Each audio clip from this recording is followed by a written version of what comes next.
Show me the money. Today we're talking about bank over rank, baby, and if you should even try to sell your books direct to readers. Stay tuned.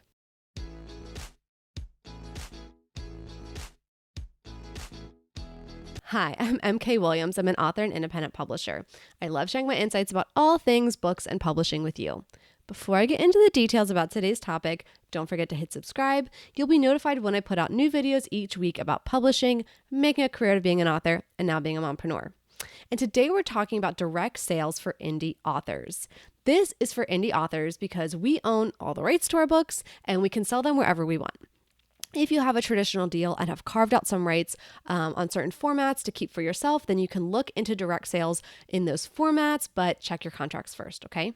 So first, let's go into what is selling direct to readers. It's exactly what it sounds like. There's no middleman or intermediary. You personally handle the transaction if this is a purchase at a book fair or at another in-person event, or your website or online storefront processes the transaction. No Amazon or Barnes & Noble or any other company in between you and the customer. Yes, there is some e-commerce platform that will take a fee off of the transaction to process credit card payments, but most likely you're still coming out way ahead of the royalty you would get from a sale through a retailer. Also, because this is a direct sale, you know who bought the book. You can send a thank you message, you can ask for a review, you can ask them to sign up for your newsletter. Ideally, pick one of those things, not all. Don't be annoying. All right, so what is bank over rank then? I first heard this phrase attributed to Erin Wright of Wide for the Win, so I will credit her, and if she got it from someone else, I will update the credit in the description below. But I first heard about it via Erin Wright. And so bank over rank is this idea that it is better for me as the author to have money in my bank immediately after a transaction and a higher cut than to always optimize for the ever evolving and updating Amazon bestseller rank or ABSR. Now, I actually think this is an interesting concept that could apply to anybody who sells on Amazon, anybody who uses a large platform, Amazon, Etsy, to sell their product. Bank over rank, right? If you're creating a product, be it digital or physical, I think you're going to do better trying to sell direct than selling through a commerce platform that is obviously showing a ranking. Now, why do rankings even matter? So we know why money matters. Obviously, we want to make more of it to be able to fund our creations and continue to do this and potentially full time. But why do the rankings matter? So this can be a means of discovery for authors or any other creator, really. If your book is in the top books in a category, people can find it that way. But it's a moving target. And if you're so focused on selling direct that you have pretty much no ranking, then it's kind of a self-fulfilling issue that all your sales are going to be direct, right? If you're only ever pushing people to a specific platform, be it your direct platform or even be it Amazon, don't be surprised when all of your sales are on that platform. So yes, even if someone purchases direct, they can still leave a review on the retailer website.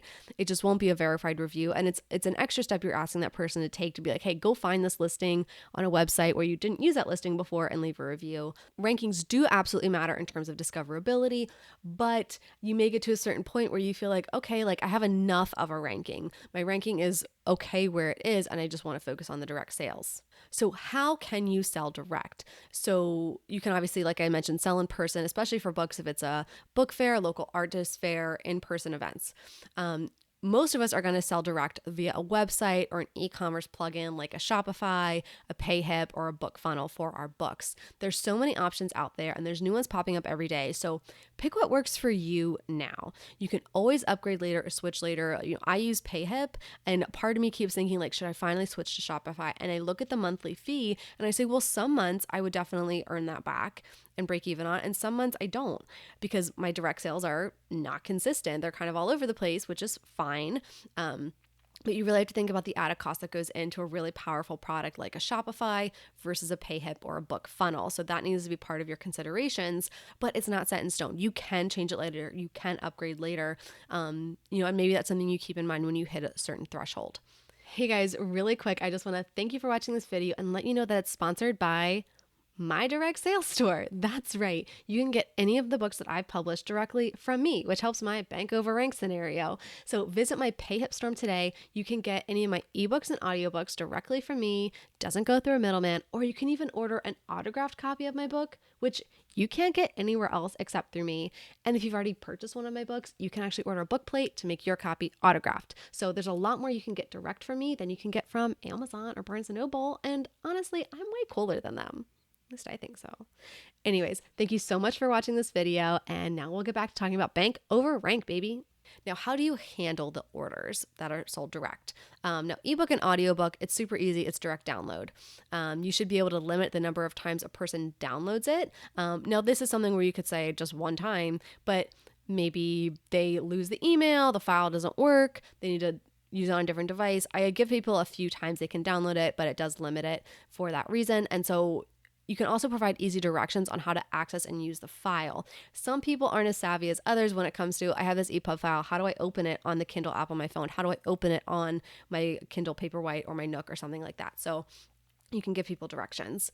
Now, for print books is a different situation. Now, I always try to send mine out within a week of the order coming in, whichever day is easiest. I also use media mail shipping rate to save big on the shipping costs. I do have a link for stamps.com below that you can use when you're setting up your account and using media mail. It saves you big as an author and a creator. I also have several videos on the rules for it to make sure you're using it correctly. For some reason, those are my biggest videos on YouTube. I don't out here every day saying the good word of self-publishing and media mail. Go figure. This is a super high level primer of bank over rank and selling direct to readers. So are you interested in this option, or is it just too much of a hassle for you to think about right now? For me, I didn't add this till 2019, so 4 years after I started self-publishing. I didn't know what I didn't know, and I'm glad I had the time to grow organically before trying to do everything at once. So you may be feeling like I'm just trying to get a handle on all these other items, or no, right now I'm starting out, my ranking is something I really want to focus on. That's fine. As an author, as a creator, you're going to evolve your strategy over time. It should evolve, but it should never be a knee-jerk reaction to a month of low sales somewhere because an algorithm changed. It should always be strategic and well thought out. Okay, let's keep the conversation going in the comments below. What other aspects of selling direct do you want to know more about? What other questions do you have? What's worked for you? Definitely post it below. If you found this video helpful or informative, please give it a thumbs up. Don't forget to hit subscribe and maybe even hit that shiny thanks button. That lets YouTube know that you're getting value from this information, and then they can get it in front of other authors like us. And now you can get back to writing your book.